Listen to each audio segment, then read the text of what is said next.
Attention on deck. Welcome to the Warships Podcast with your hosts, Kelord, Kami Samurai, and Vanacera.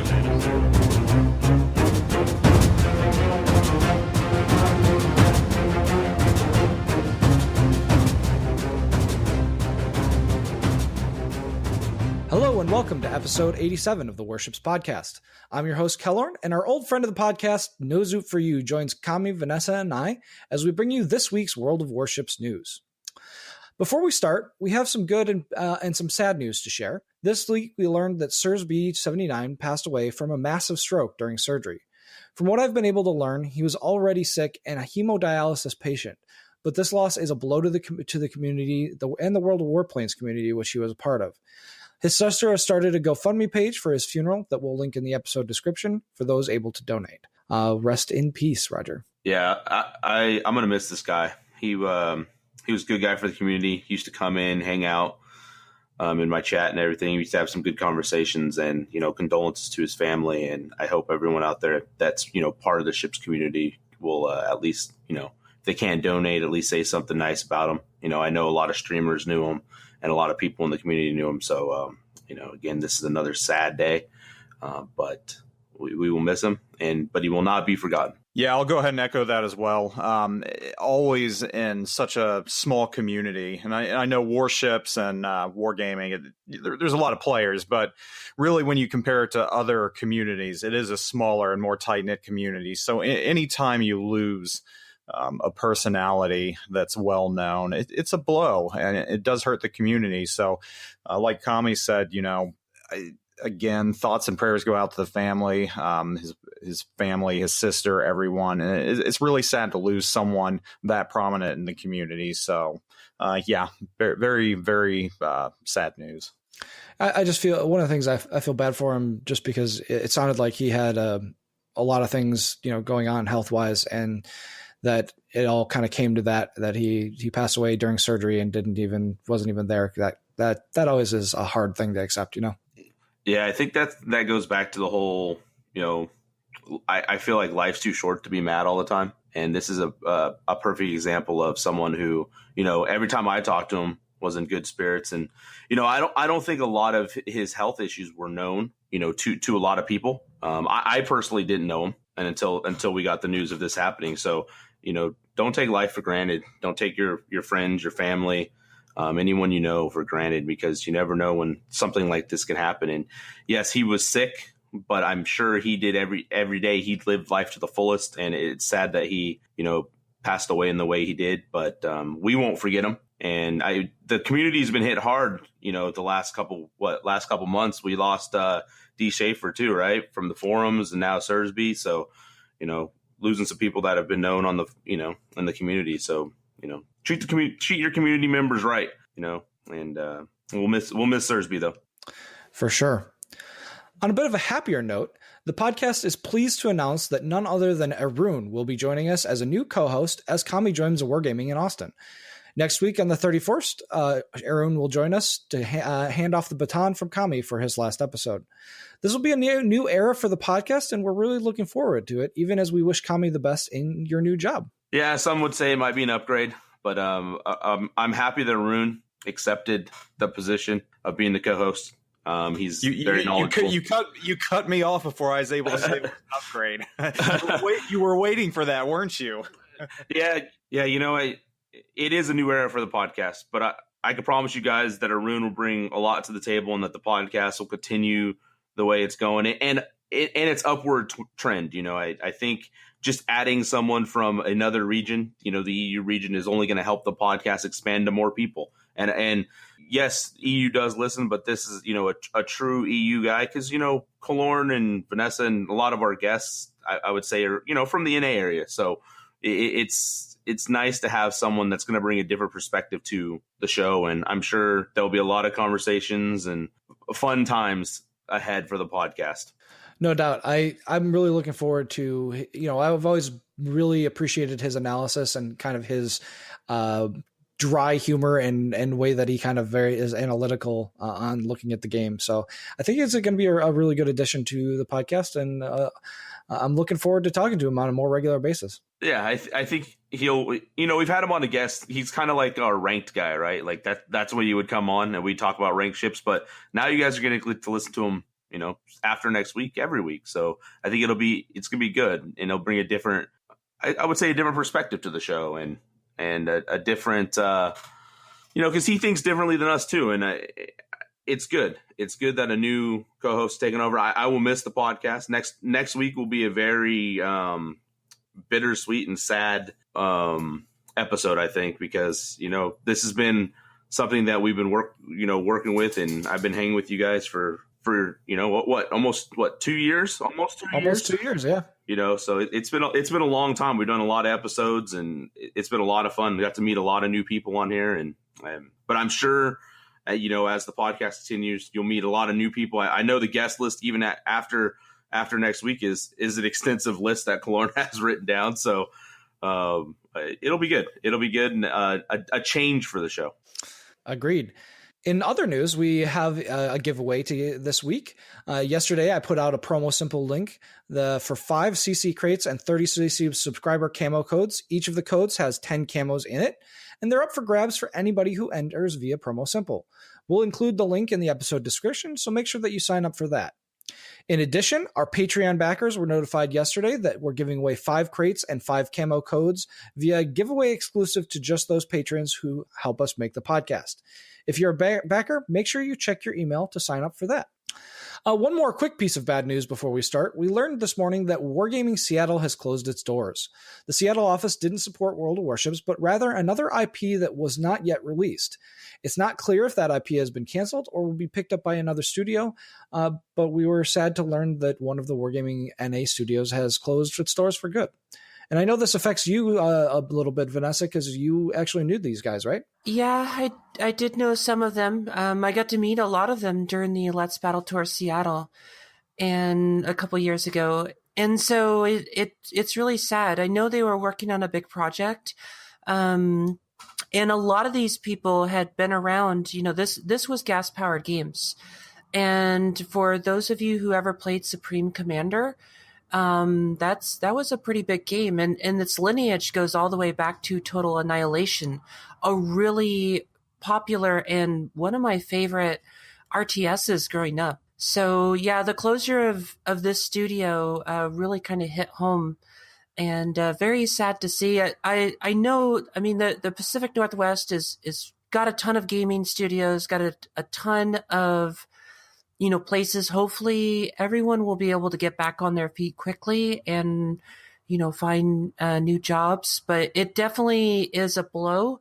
I hate to see it because I was really looking forward to what Wargaming Seattle was going to release and going to show to us all, because I know they were working on something. And just that lineage of where they came from especially Total Annihilation and Supreme Commander, it's really sad. Yeah, it really is. And unfortunately, this is something that happens a lot in the gaming industry, these shakeups. So, I think there are 160 individuals working there, and they pretty much got zero warning when this happened. They came into work thinking it was going to be a normal day. And then, next thing, you're out of a job. But I just kind of want to nip speculation in the bud right now, because when something like this does happen, people tend to kind of hyper-analyze things. And I think at this point, it would be unwise to do that. I think really this is just a decision made by Wargaming headquarters over in Minsk, Russia. And honestly, I think this has nothing to do about how the company is doing as a whole. I think financially they're doing perfectly fine. And the massive amounts of Let's Battle we've had, Belarus, I'm sorry. I don't know why I was thinking Minsk and not Russia, because Belarus is obviously not Russia. And any Belarusians that heard me say that would probably be upset. So, but yeah, I think the company's doing financially fine. We are well aware of that by the Let's Battle events they've been having. I think this is just an internal decision that they made for their own reasons. We won't know why. We might never know why, but it would be unwise to speculate at this point. I agree with that, Zoop. And sometimes, you kind of have to cut your losses. And for whatever reason they decided to do that, that's, their prerogative as well. It kind of sucks that it was such short warning, but it is what it is. So, and it's kind of one of those things that you kind of expect, unfortunately, with gaming sometimes. Patch 0.7.5 is anticipated before the end of this month, and with it, the new USN light cruisers will be launching. The devblog shed some light on how the split will work out for those of us with USN cruisers. Using Baltimore as an example, if you have Baltimore researched but don't have it in your port, you'll have the Buffalo researched, which is the new Tier 9 heavy cruiser, but not purchased after the patch. If you have Baltimore in your port, you will receive both the Tier 8 version of Baltimore and the Tier 9 Buffalo. Modules will be researched/purchased on Buffalo in an approximation of the modules already purchased on Tier 9 Baltimore. That is to say, if you have all the modules unlocked on Tier 9 Baltimore, you'll have all the modules on Buffalo. You'll get a free port slot, and the commander will stay with the tier of the ship that it was on. For our example, your Tier 9 Baltimore captain will become your Tier 9 Buffalo captain. For the Tier 8 Baltimore, you'll get a new commander and some bonus commander XP. If you have a permanent camo, it will remain with the ship, and you'll get a bonus camo for the new ship. For our example, if you have the Baltimore permanent camo, you'll get the Tier 8 Baltimore camo and receive the Tier 9 Buffalo camo as well. The only exceptions to this are at Cleveland and New Orleans, whose camo will remain with those ships and not get a bonus camo. Now, specific to Cleveland, players who have Cleveland in your port will receive Tier 6 Pensacola in the same configuration as Cleveland and receive the Tier 8 version of Cleveland in the new light cruiser line. Because the commander will stay with Pensacola, a mission will be available to receive 190,000 commander XP to purchase a free commander reset for Pensacola. And all you have to do for that mission is apparently play one battle in Pensacola. But wait, that's not all. Yesterday, they released some final balance changes for the USN light cruisers. Specifically, Dallas and Helena have had their Hydro moved to a separate slot, giving them 4 consumable slots, which are Damage Control Party, Defensive Fire, Catapult Fighter, and Catapult Fire, and Hydro. Cleveland has had her consumables redistributed, putting Radar and Fighter on the same slot so that they align in the same configuration with Dallas and Helena. Seattle and Worcester have had their consumables redistributed as well, giving each consumable its own slot, but removing the Catapult Fighter option. Seattle has also had a buff to main battery firing arts and the rudder shift time for both hulls. And then Worcester has gotten a rudder shift buff and a deck plating buff from 25 to 30 millimeters, which will make her resistant to sub 8-inch HE fire. So that was a lot to go through, guys. But what did you guys have any thoughts about how these new light cruisers are going to play? And are you happy with where they ended up? Yeah, so I'm going to tell you right now, I am super, super excited about this split. I've been waiting for it forever. I think anyone who's been playing this game since closed beta and beyond has been waiting for this split. And now that it's finally here, Wargaming had a lot to live up to. I mean, this in many ways was like the Star Wars sequels. I mean, you're taking one of the oldest lines in the game and you're revitalizing it, you're rejuvenating it, and a lot could have gone wrong with this. Let's face it, a ton could have gone wrong. But from my perspective, in my testing, they absolutely hit this split out of the park. I think players are going to love this split. I mean, the two lines feel completely different now. The light cruisers and the heavy cruisers play differently. The light cruiser split, you know, maybe needs a bit of a skilled player, a little more finesse, but you're rewarded. And you know, you can't play both lines the same way either. And that's another thing I love about it. I mean, the Worcester, not everybody is going to play that ship. Not everyone that loves the Des Moines is going to be able to jump into that. Some players will. I just really think they did a great job with it. These changes to the Worcester that you just mentioned, I'll highlight those real quick. Wow. One of my biggest gripes about the ship was that it was somewhat slow and sluggish.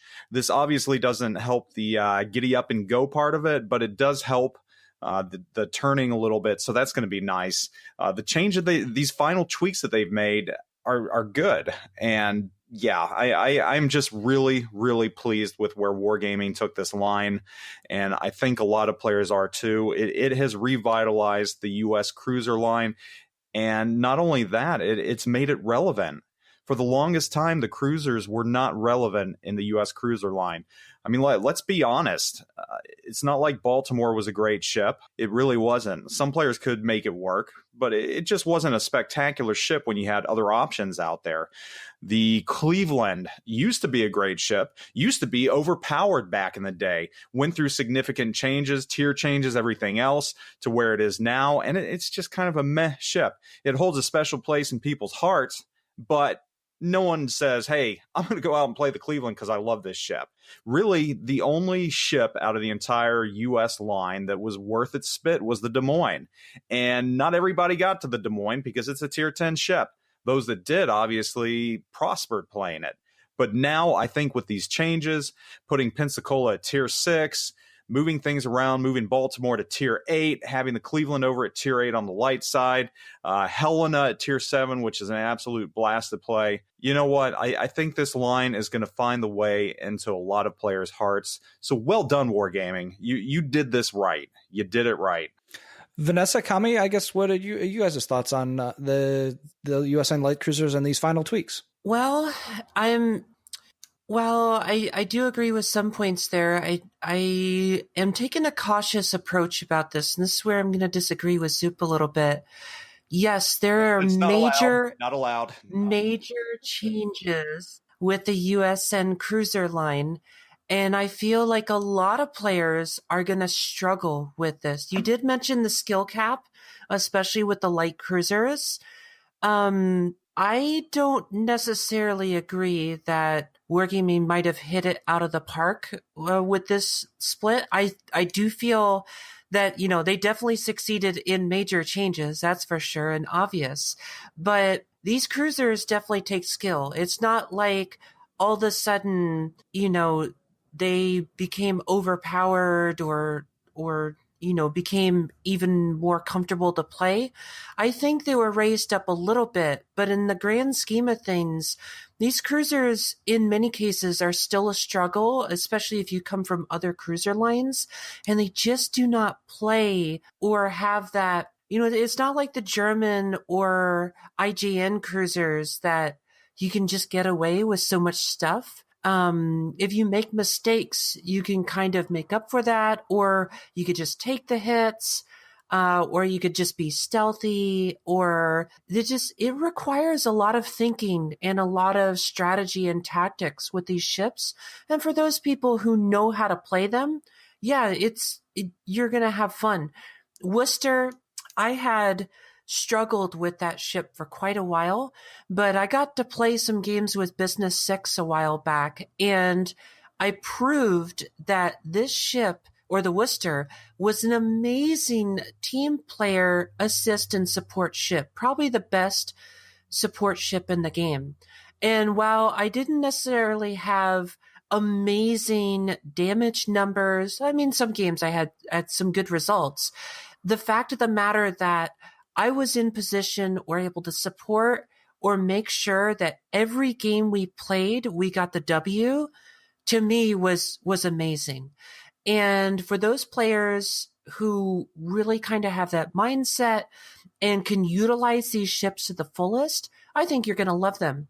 But for, I think a lot of the player base, I think they're still going to struggle with these ships. And I don't feel like they are going to hit the meta numbers or just the overall, percentage numbers that you see the other ships doing. Because I feel like they are more of a challenge than other cruisers and ship lines in the game.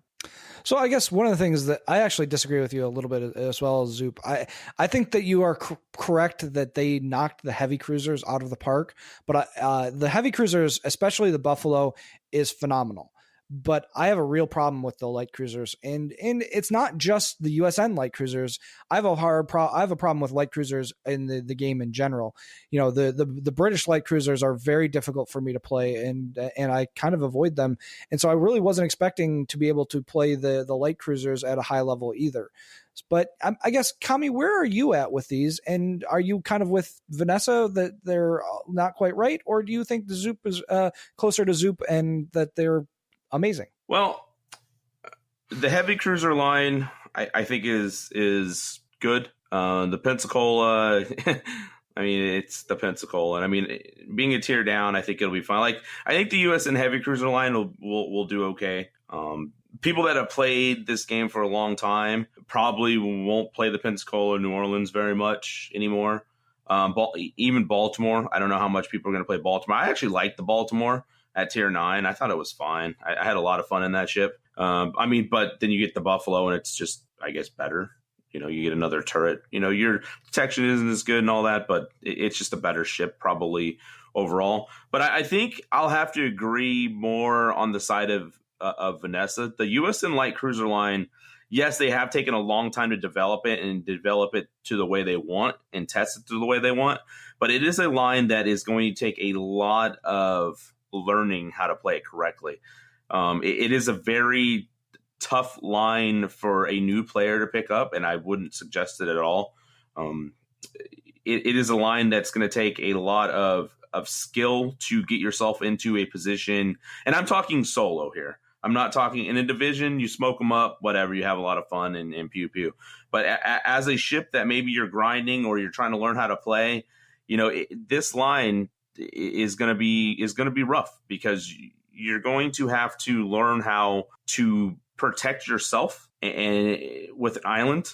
And if you're going to go in, make sure you know where you're going in, because you don't have torpedoes. So you can't just go in and brawl battleships and things like that, because they will kind of laugh at you and wonder what you're doing. So I would tell you that this line has a high, you know, ceiling or floor, or however you say it, you know, for skill. And if you can learn to play this line correctly, you will be someone that will be targeted, and you will be a terror on the enemy team.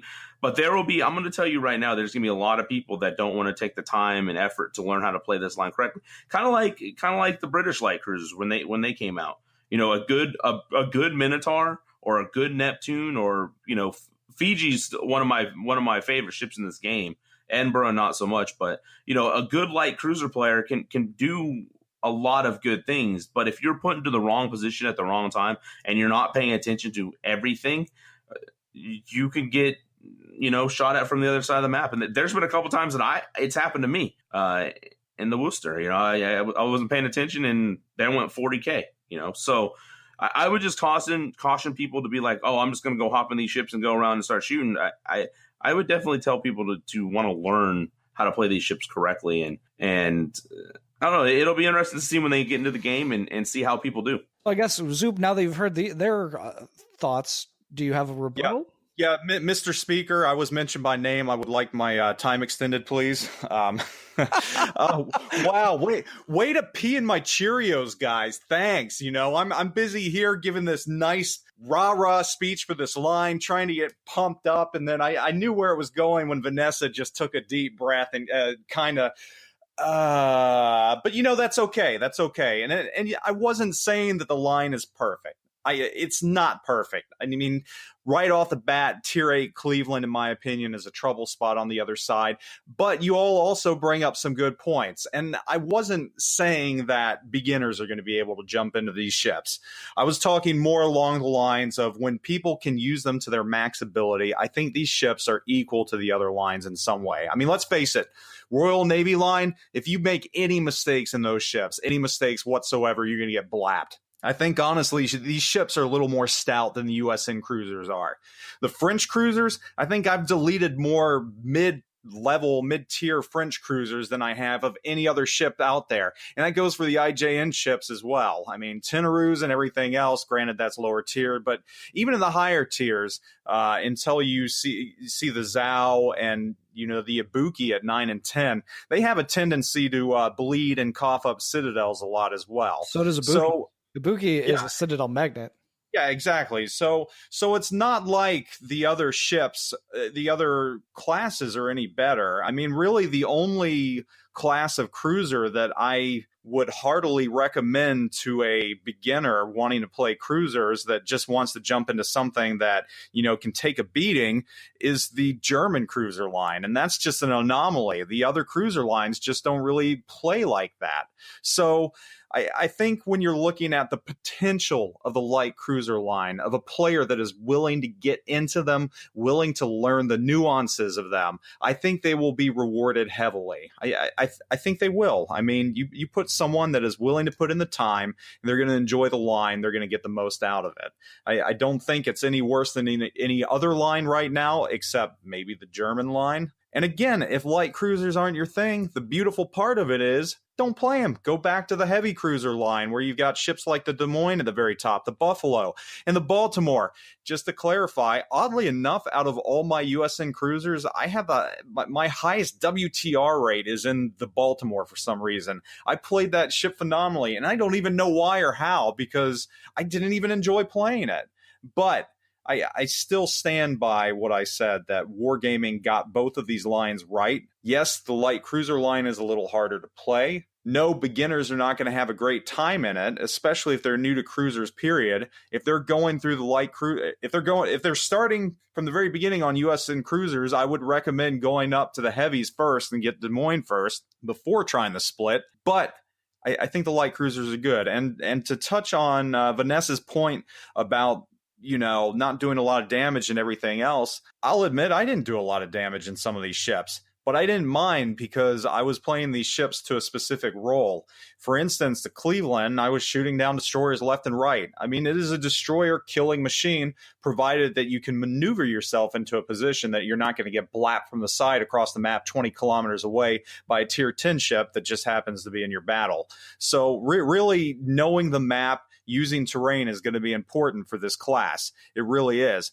But, if you're looking to support your team, if you're looking to take out destroyers, I think the first battle I played in I think Worcester, I had a division of 3 Asachios on the other team. It was a beautiful setup because this was during the time when players were saying that Asachios were going to kill battleship play. They were going to kill the game. They're going to make things miserable.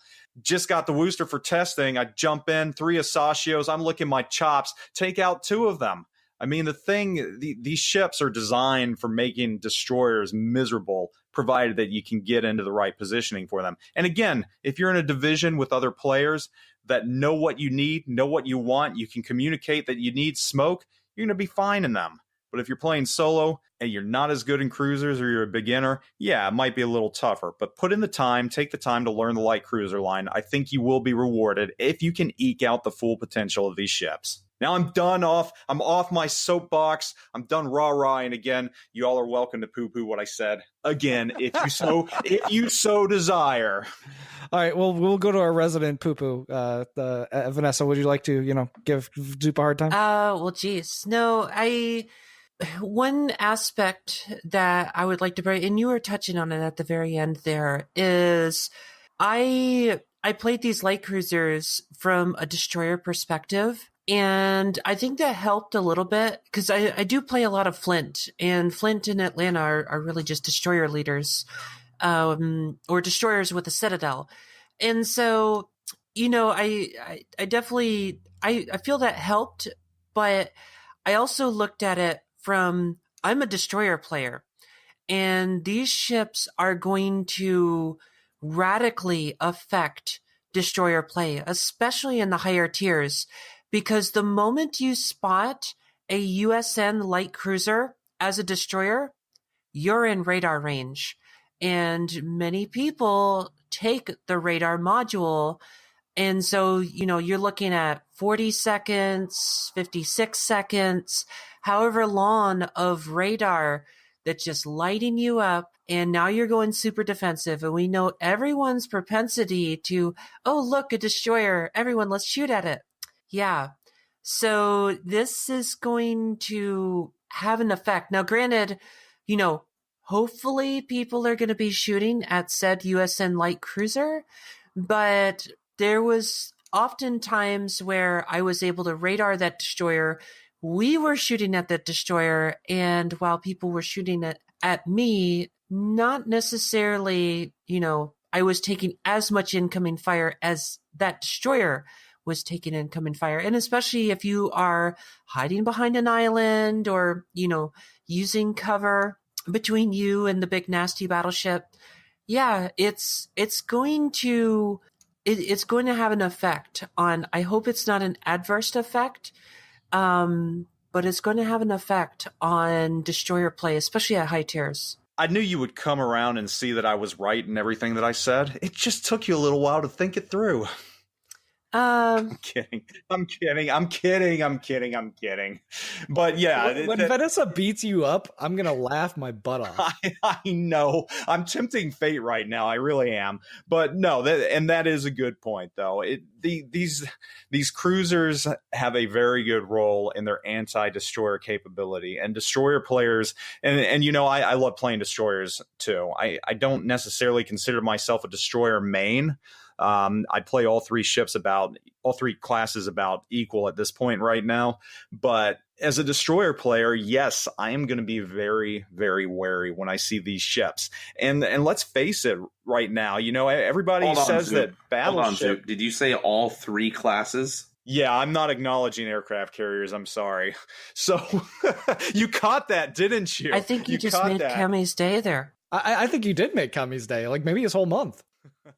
So, yeah, well, I might have made his day right now, but I'm about to ruin his day because with what I was about to say, a lot of battleship players are feeling that they're the ones that are constantly getting, pooped on right now and that things aren't going well for them. But I would actually contend that destroyers really have had the most radical changes lately, just with the Pan-Asian destroyers coming in and what they bring with radar, and just what the changes that the USN cruisers are going to bring in with their radar. I mean, it's not easy being a destroyer today. Residuals from open water stealth firing and smoke changes? Yes.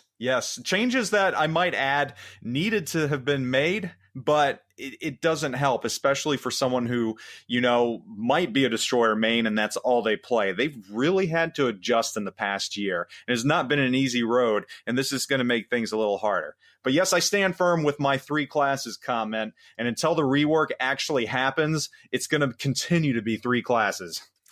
Well, I do want to cover some other topics here, and I did want to talk a little bit about very shortly about the two USN premium cruisers at Tier 7 that we're going to be testing some changes on.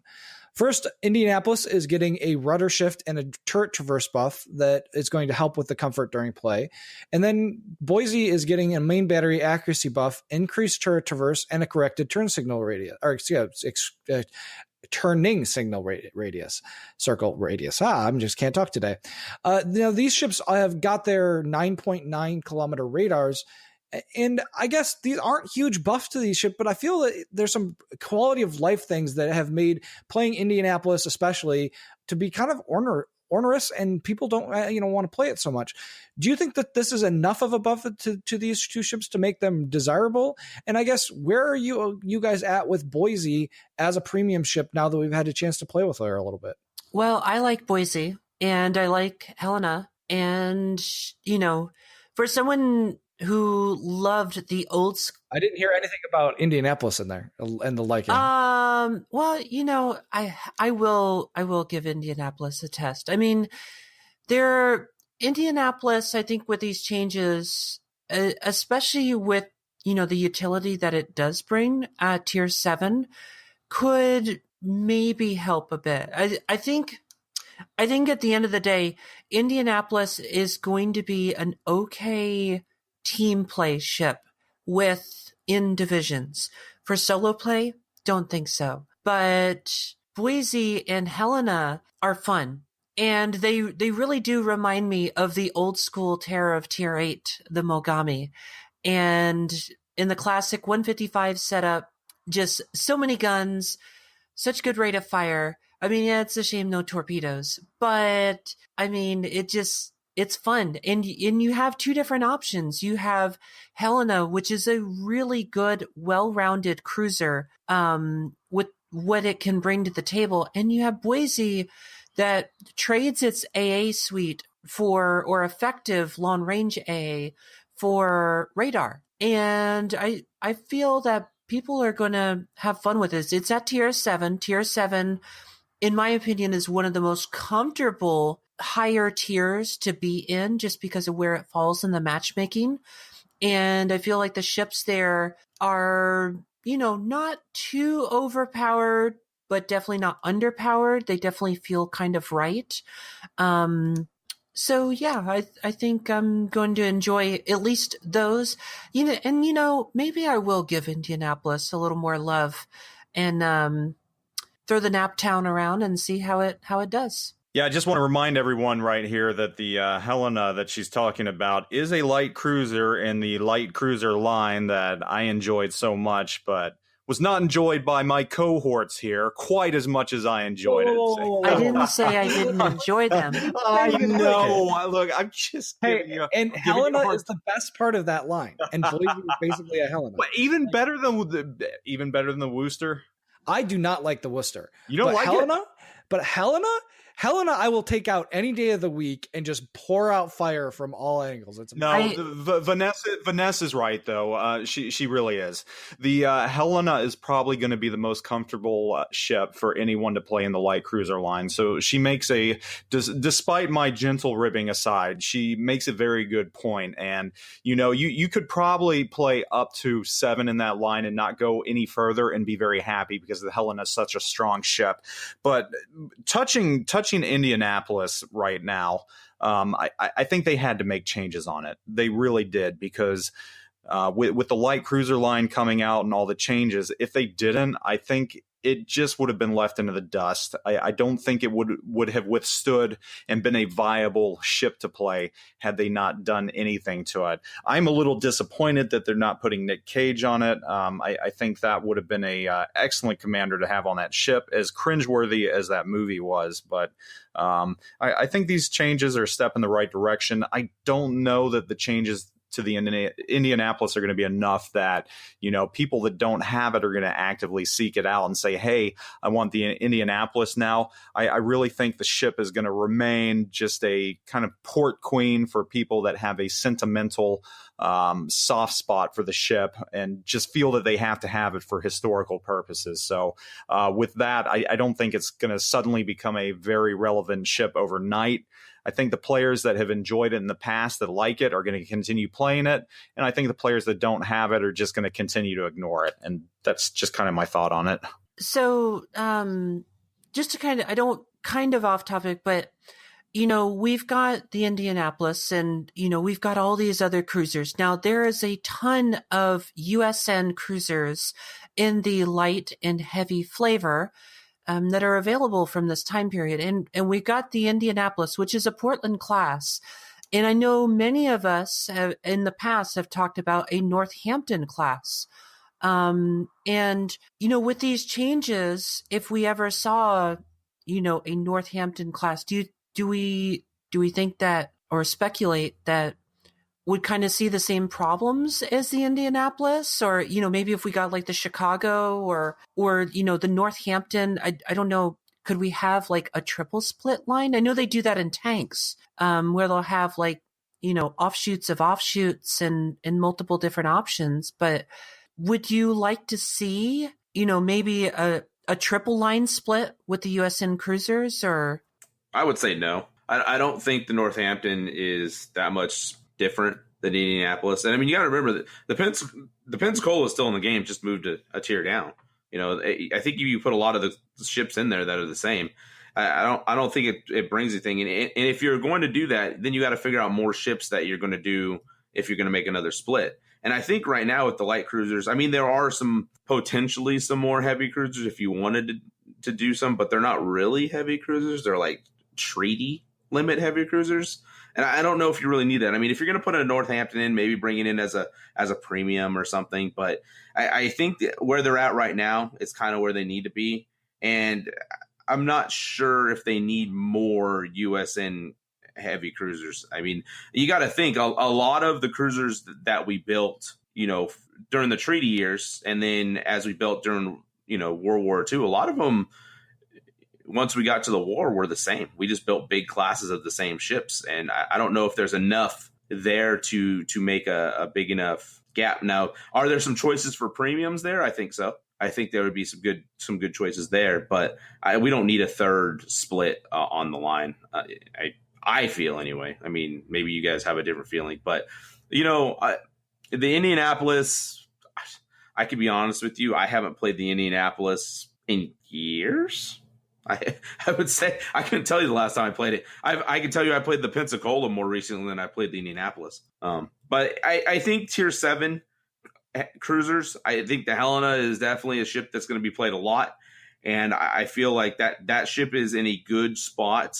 You can, because of the way the armor layout is and the way the Citadel is, you could do a lot in that ship at even tier and even up tiered a little bit. I think you'll be able to handle yourself. But there's a lot of, if you look at Tier 7 right now, there's a lot of USN cruisers, like you guys mentioned, right? Premium, non-premium. So I think we're in a good spot with USN cruisers. And I don't know what I would like to see the next line be, but I would like to see probably, I don't know. We got a lot. What do we got out there still? Italian cruisers, Italian battleships. The fact that we do not destroyers. Yeah, the fact that we do not have British destroyers right now is an absolute travesty. Before any other premium ships made, they need to start working on that. I mean, I've been waiting literally a year for them. Ever since the Gallant came out. Gallant, it's Gallant, isn't it? Like gallantry. Anyhow, ever since the Gallant came out, that's what I'm going to go with. I've been expecting the destroyers. And, where are they? I'm hoping they're being produced soon. I hope they're coming out soon. I think they should. They were a huge part of the war, but I agree with you, Kami. We're at a point where I think we've got plenty of USN cruisers. I don't think we need another split. I don't think we need any more. Why do you want British TD so bad so that people can complain about being radared the whole time? I see what you did there. And I wonder if they're going to have AP only as well. That would be interesting. I don't know. I guess we'll oh man. I guess we'll just have to wait and see about it. But there's a lot of lines out there that I think can still are going to be added to the game, can still be added to the game. I hope are being thought about being added to the game.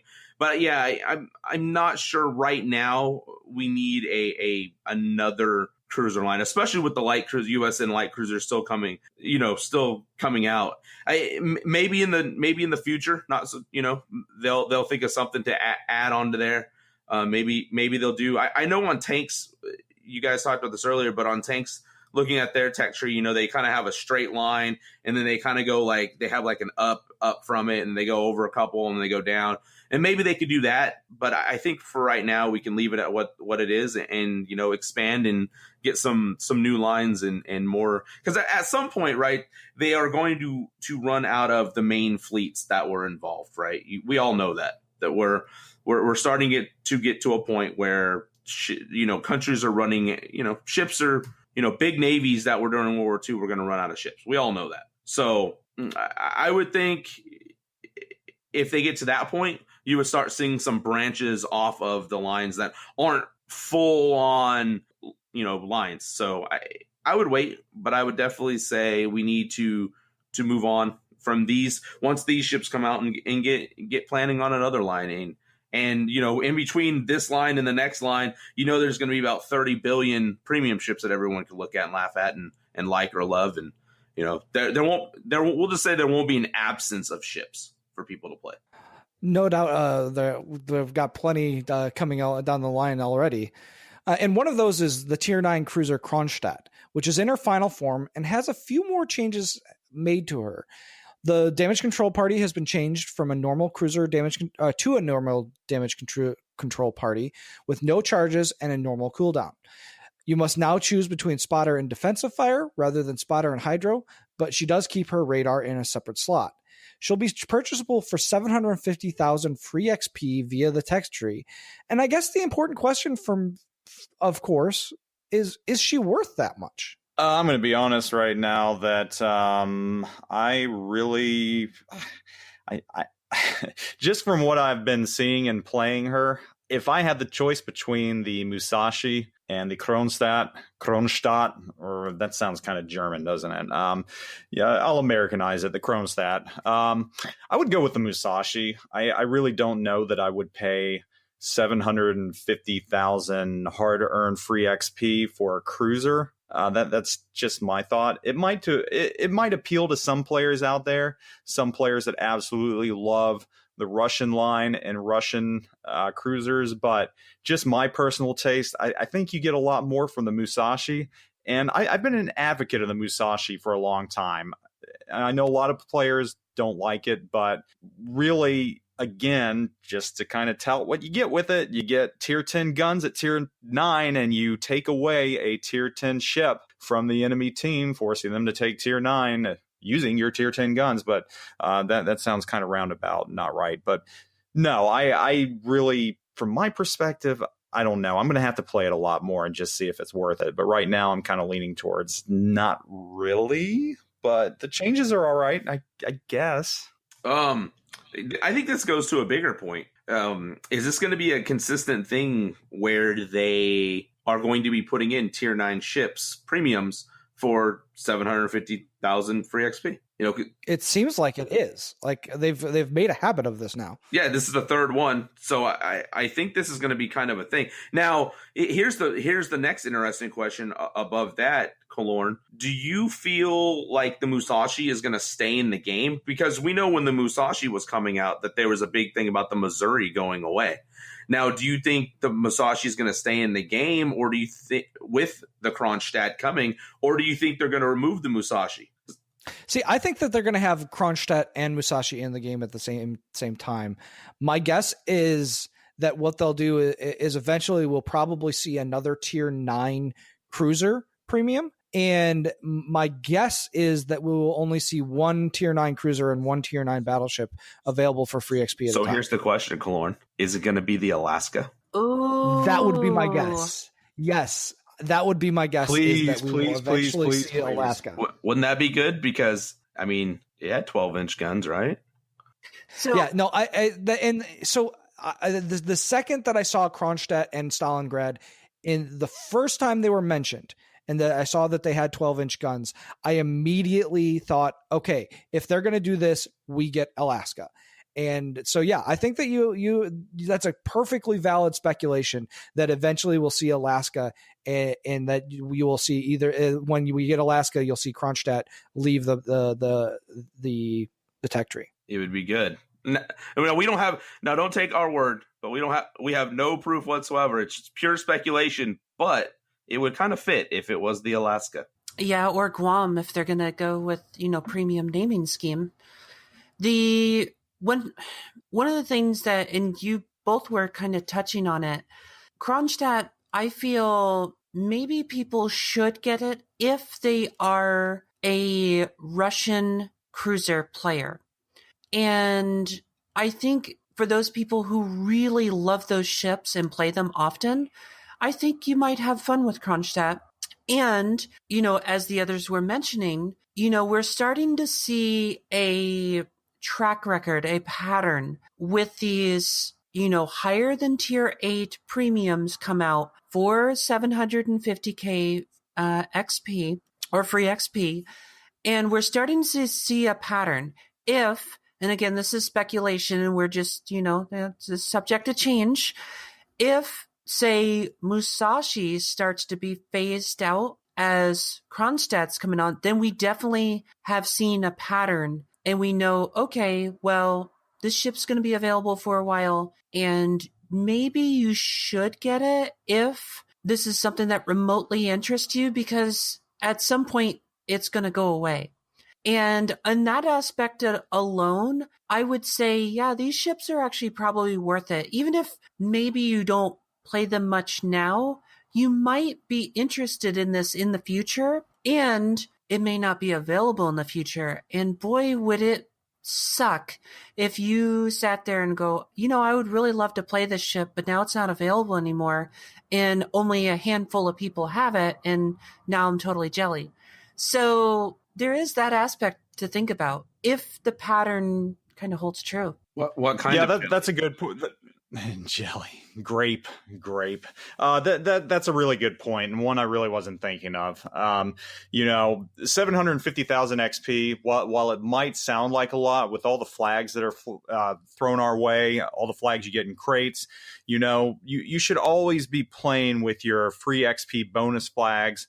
Whether it's the special flags or it's the 300% bonus flags that you can, signals that you can put on, you should always be playing with them. So whether you realize it or not, you accrue free XP rather quickly. And as long as you don't use it for hull upgrades or anything else, it's going to sit there. So yeah, I would agree. Just from a collector standpoint and from a non-regret standpoint, if you've got the free XP, if you already have the Musashi, then just move on to the next one and purchase these as they do come out, because it does look like this is going to be a reoccurring thing from this point on, these tier 9 special ships.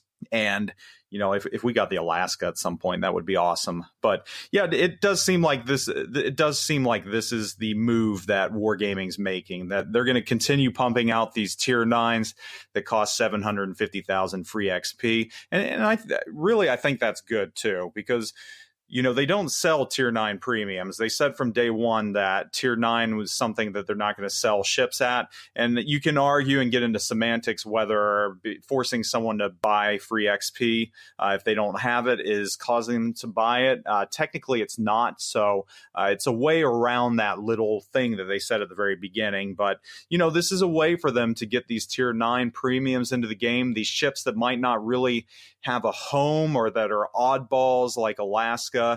Ships that are extremely strong might not necessarily be tier 10, closer to tier 9, don't really fit into a specific class, battle cruiser type ships or something like that. So it gives them an opportunity to get them to us. So yeah, like Vanessa said, if you've got the free XP laying around, I wouldn't withhold your 750,000 free XP and pass on it, because again, like she said, there's that regret. So speaking of battle cruisers, Stalingrad is going under something of an identity crisis, as we're getting 2 test versions simultaneously coming up. The first version removes defensive fire and corrects the 25mm AA mounts, nerfs the bow and stern armor from 32mm to 25mm, reduces the dispersion to tier 10 cruiser level so it makes it more accurate, but the Sigma is also decreased from 2.25 to 2.05 in line with other tier 10 cruisers. The rudder shift is buffed. The AP shell arming is decreased from 0.033 to 0.022 seconds. The range is increased from 22.9 kilometers, but she keeps the 18.5 second reload and the USN AP shell normalization. The second version removes defensive fire and corrects the 25mm AA mounts as well, but keeps the 32mm bow plating, keeps the current dispersion in Sigma, gets HE shells, but has the main battery reload nerfed from 18.5 to 20 seconds, and has the AP shell normalization reduced to normal levels. Now, there's no doubt that these 2 versions represent kind of radically different views to balance a tier 10 premium, yet I really wonder if giving her HE shells is the right move. I feel like the first version represents something unique that is added to the game with AP shells only, and kind of... but keeps and the AP shell normalization from USN cruisers. But the second, the HE version, would be kind of a mega Moskva of something in a bigger version of something we already have in the game. Yeah, I want an option C with take most of A, but keep the bow. I mean, that's one of the amazing things about the ship is I'm a cruiser and can just troll battleships. And I mean, it's definitely, battle cruiser operational. 'Cause it's so fun. I definitely hope that A kind of wins out on this, but don't lose the bow. HE, this ship does not need HE. The AP is wonderful, and it really rewards people who have good aim, a good eye, and really a good timing of when to shoot, how to place your shots properly.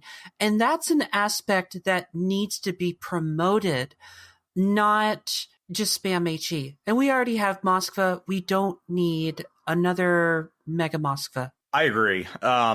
You said it's having an identity crisis. It's quickly becoming Graf Zeppelin 2.0. Well, I wouldn't say it's that bad, but it's becoming a Franken cruiser. I mean, I don't think they know where they want to take it. I had a video that I was getting ready to produce and, put out there in my preview for it, where the video was the whole time I'm just backing up for 3 minutes and tanking 4.1 million potential damage in a cruiser. I rarely do that in battleships, but I was doing it in a cruiser.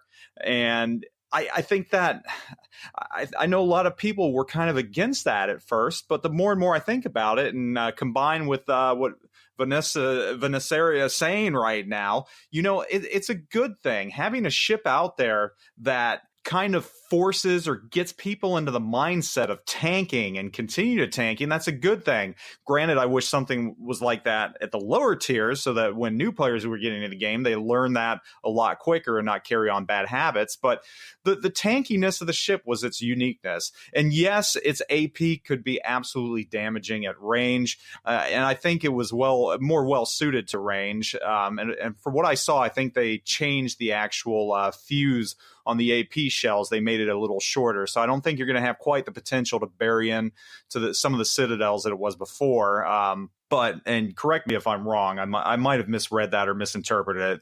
But, I don't think adding HE is the answer. I absolutely don't. I think it was quirky with the AP only and the ability to tank. You could play it one of two ways. You could play it out in the back and skirt the boundaries, which is kind of boring and monotonous, and you could get nice AP shots against cruisers from range, or you could get into the mix. You could get up close. You could have 7 ships, including battleships, firing at you as you're trolling them backing up, and they're just pegging off little bits of damage at a time. You've got Minotaurs firing at you, and their AP shells are bouncing off your deck with mere impunity, and it was just absolutely beautiful and gorgeous. Meanwhile, at that close range, your shells just aren't doing what you wish they could against battleships, but it didn't matter because you're surviving. You're doing good. It was awesome. And, I really hope that the version A wins out just for that uniqueness and that quirkiness, and the bow with the reinforced pike armor underneath and behind the initial bow armor that just laughs in the face of Yamato shells. I mean, something's got to be able to stand up to Yamato shells, right? Insta bouncing Yamato shells is a blast in any ship, and this ship just did it. So yeah, we're saying it has an identity crisis, but I think its true identity is the first version of the ship that we got, and I'm sticking with that. Kami, how about you? Well, I don't think it needs HE. I think the uniqueness of the Stalingrad was cool. I think being able to stand toe to toe with battleships now. Damage output wise against battleships, you're not with the 305. I mean, you're not going to do a lot of damage, even superstructure wise. But I feel like the Stalingrad was something that you had to figure out the correct way to play. Like you figure out, get to the flanks, get some flanking shots, punish cruisers, and honestly struggle somewhat against battleships that are bow on or angled towards you. And it made you think and made you actually move around and have to play a ship. And if you give it HE, now, it's just going to become another ship that, I don't know, just spams HE and forgets that the AP on it's really good. And I don't think everything needs to be the same thing. I don't think the Stalingrad needs to be a bigger upsize Moskva. I think the Stalingrad, the way it was, I mean, maybe adjusting the value of the penetration of the shells is the right thing. Because I can tell you, I was citadeling Iowas and Missouris at 20 kilometers, which I don't know. Too. I don't know if that's okay. I'm not going to say it is or isn't. Balance. But I think adjusting the shell pin is fine. But I think you should leave it AP and leave its bow, because honestly, how big the ship is, like if you think about it, even with concealment and everything on it, it only gets down to I think it's 14.4, which is, correct me if I'm wrong, worse than every battleship at tier 10 with concealment expert. Because I believe it's pretty bad. I believe it's worse than all of them. So you're talking about a cruiser. Well, it's a battle cruiser or whatever you want to call it. It has worse detectability than battleships. I mean, it already has enough going again, it has a lot going against it in the sense of concealment and maneuverability. I don't know if you guys noticed, but it's not very nimble.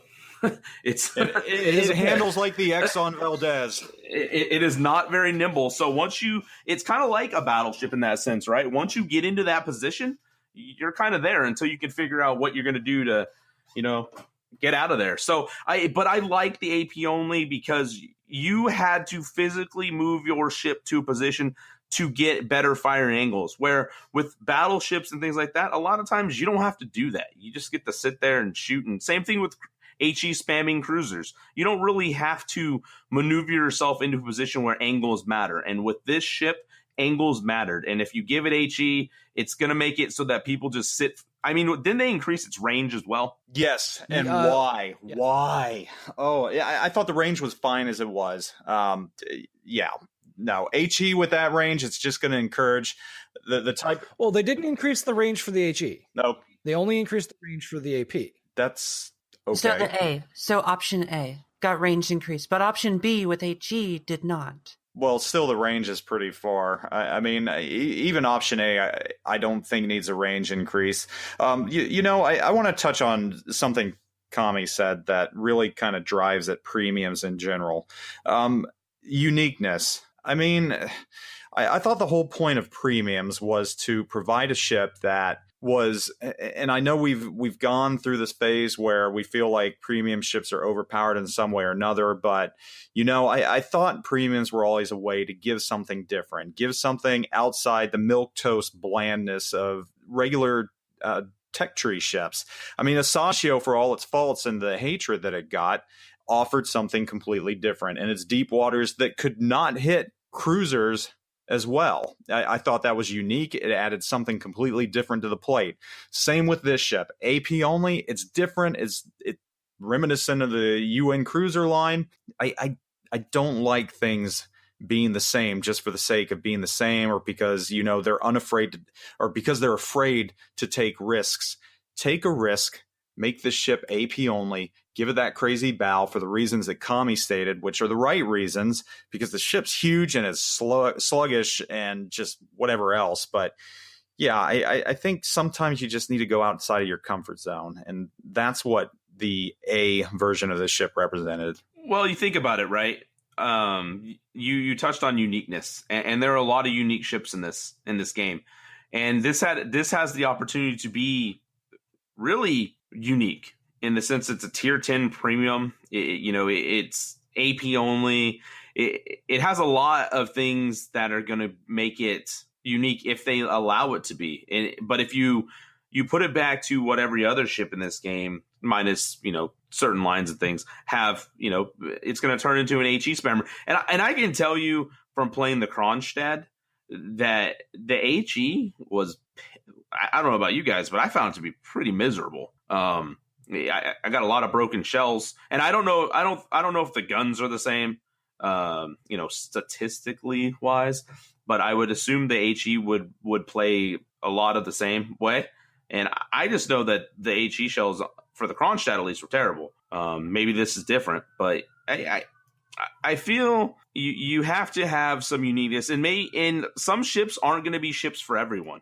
That, and I think we need to realize that this ship, the way it plays, isn't going to play for everyone. Not everyone is going to be happy with the way the Stalingrad plays in its initial form or the final form or whatever they do. But I think that's okay. I think there should be ships in this game that not everyone plays, not everyone enjoys. And if not, you lose that quote unquote uniqueness. Well, remember, there's really, in my opinion, kind of two types of premiums.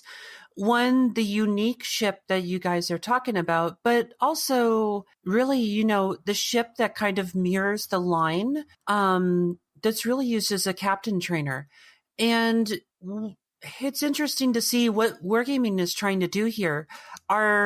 We've initially tested a really, really unique ship in the Stalingrad of what we've gotten our hands on so far for testing.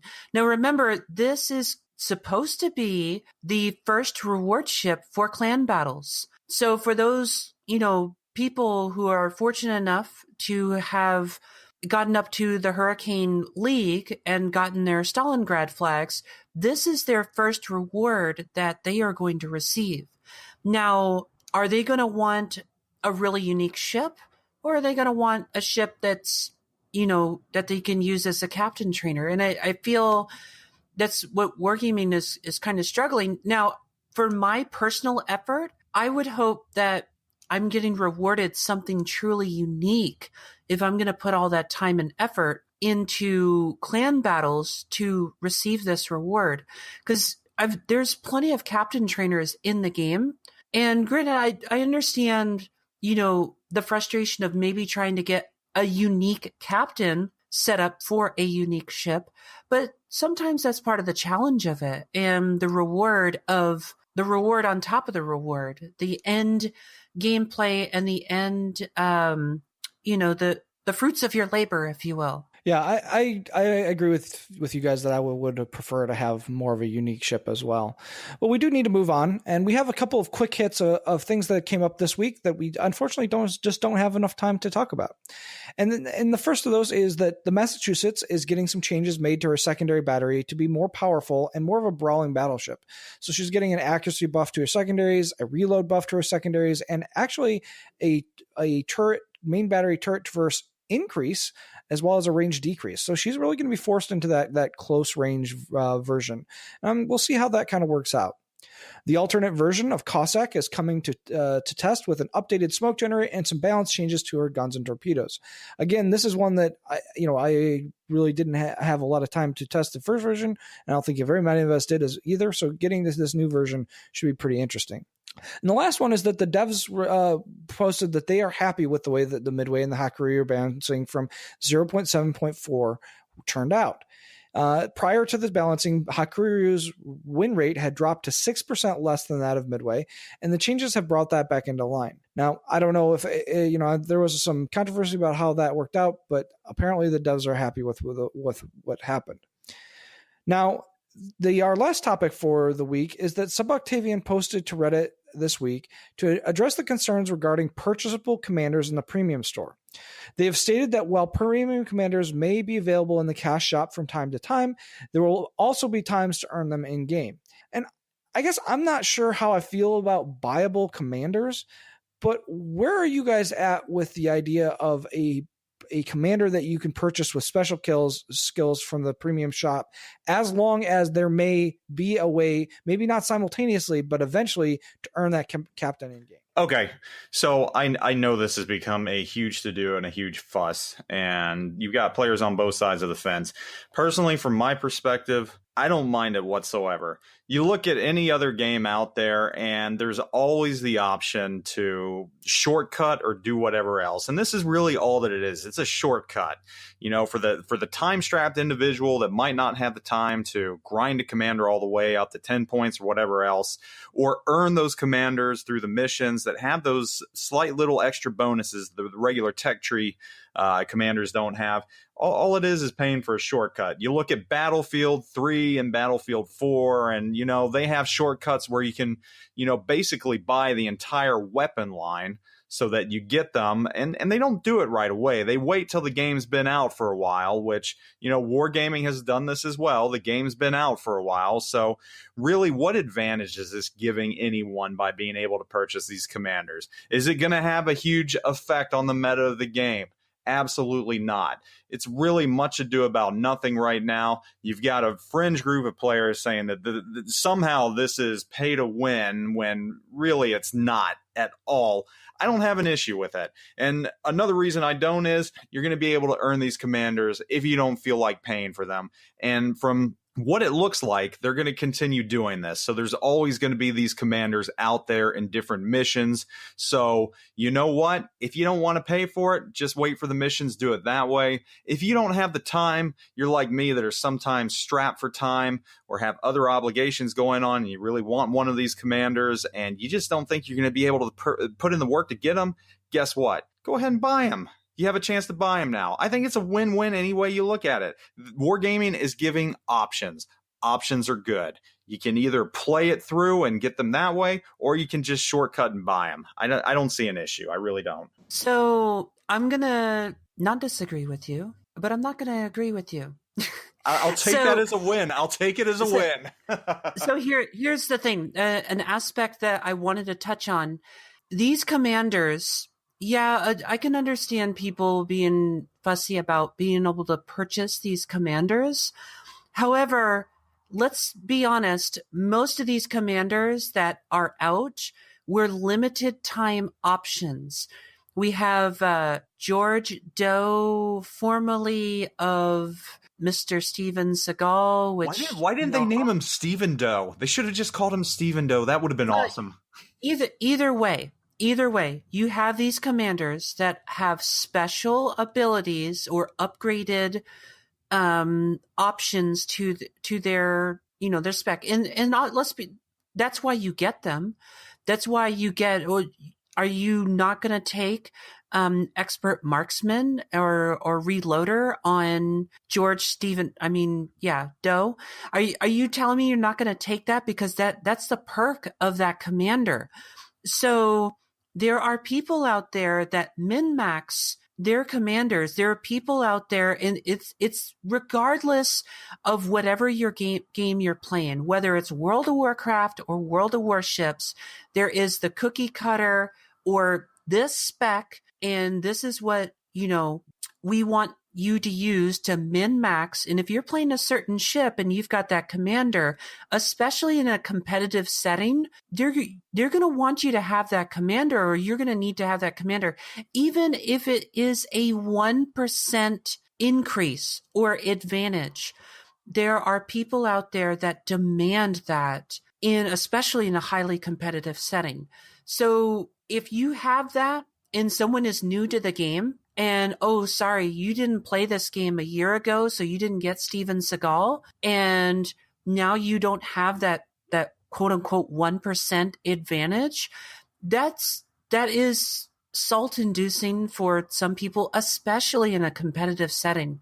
So I can see why Wargaming has put this out there in the shop for everyone to purchase. I mean, it's not like it's crazy. And they said that, these are going to be available again for playthrough without spending a dime. So I have zero problems with it. Kami, where are you at with the monetization of commanders? Okay. That's my answer. Okay. I had the option to just say okay. Hold on here. Hold on. I've got to call Bias maybe, because now you're a Wargaming employee, so that affects your. I'd say it's pretty unanimous that this is a non-issue, really. Okay, so let me elaborate a little bit past my okay. I think we've already had all these captains who are available be earned in game under their different names, I believe, correct? Like the skills are the same that they were before. Okay, so there's already been chances. There's going to be more chances. This just gives the option if you want to spend the money to get them. Maybe, like, I know for a fact I missed the British captain. Now it's not a big Dunkirk. Yeah, and it's not a big deal to me. But if I was someone that was collecting captains, I'd be like, oh, look, there's a captain. It's not the original one, but it's close. So I'd be like, I need to get that one. I'd have to say that I don't have a problem with them selling captains, because sometimes life comes up and you don't have the opportunity to play 15 games a night or 10 games or whatever you needed to do to get. Because if I remember right, a lot of these missions took in parts, right? Like you had to do multiple things to get it, and I don't know. I'm okay with it. I'm fine with it. And that's not because I'm going to work for Wargaming. It's just because I don't feel like it's something that is game changing. Yes, the bonuses are better than the normal captain, but I don't think if someone wants to spend their money to make sure that they're min-max, like Vanessa said, I think that's okay. And if you think about it, a lot of games do this, right? A lot of games have purchasable, items that help you. If you want to say, yes, these captains are better than normal captains, yeah, they are, but you got to pay a price for them. Just like you think about the time invested by people that had to do the missions, right? I still remember it took me forever to get Yamamoto. It took me a long time, and I know I don't have a problem with it. I think it's fine. And I think people that make a big deal over it, I hate to say it, maybe there are people that miss the missions and maybe they don't have the disposable income to purchase the captain, so they want to make life miserable on other people. But I'm just gonna lean on the side of I don't care. If people want to buy them. If you don't, you don't. And if you want to wait till they come back to earn them, do that. I liked when you said okay. That was better. Well, that's all we had to talk about this week, guys. Zoop, did you have any shout outs or announcements for your channel? Not that I can think of, other than comment, subscribe, blah blah blah, everything that YouTubers are supposed to tell you to do. But I did have a question. How was the bounty hunting thing that you were going for with the crates? Did you get a lot of participation with that? So I did. And only one person managed to sink me. So I gave away one crate to someone that sank me in game. And after this last stream, I'm subsequently out of crates and camouflage at this point. So no, these CCT crates have been nice, being able to give them away. So it was a fun event, though. And, a little bit of disappointment that some people weren't able to sink me. But yeah, big announcements. No, military stuff going on the second half of June. So I'm going to be out of commission, not able to play warships or anything, which kind of sucks. And so that, of course, means that there's going to be a big release or reveal at that point and a ship that I'm not going to be able to test. But that's the way it works. So no, other than that, it was great seeing Kami down in Austin for King of the Seas. It was a really good time. And, Kami, all the best when you go to Wargaming. We're going to miss you on the podcast, and I won't say that having Arun on is an upgrade. I would say that he is of equal caliber to you. So side grade. Yeah, there we go. I was waiting for you to say that he is not an upgrade. He's a massive upgrade. No, I'm not going to do that because I am going to miss having Kami on here. He brought a wealth of knowledge and experience to the podcast, and I know Arun is bringing just as much. So it's a change. It's a change. So best of luck when you get down to Austin. You're going to love Austin, especially now that you know all the magic that is Torchy's Tacos. I appreciate it, Zoop. Yeah, I have to say I look forward to having another Torchy's taco multiple times probably. But we'll get into the leaving of the podcast next week. I'm sure we'll spend a lot of time talking about it. But announcements for me, I guess next Tuesday be doing a giveaway stream. I have containers, I have camo. I'm going to give away some ships. It's going to be kind of like I'm not going to say a going away giveaway, but it kind of is because it's going to really, after next week, it's going to be a lot of changes. And I honestly don't know how often I'll be able to stream, which to me, I built a nice community and I will miss that community.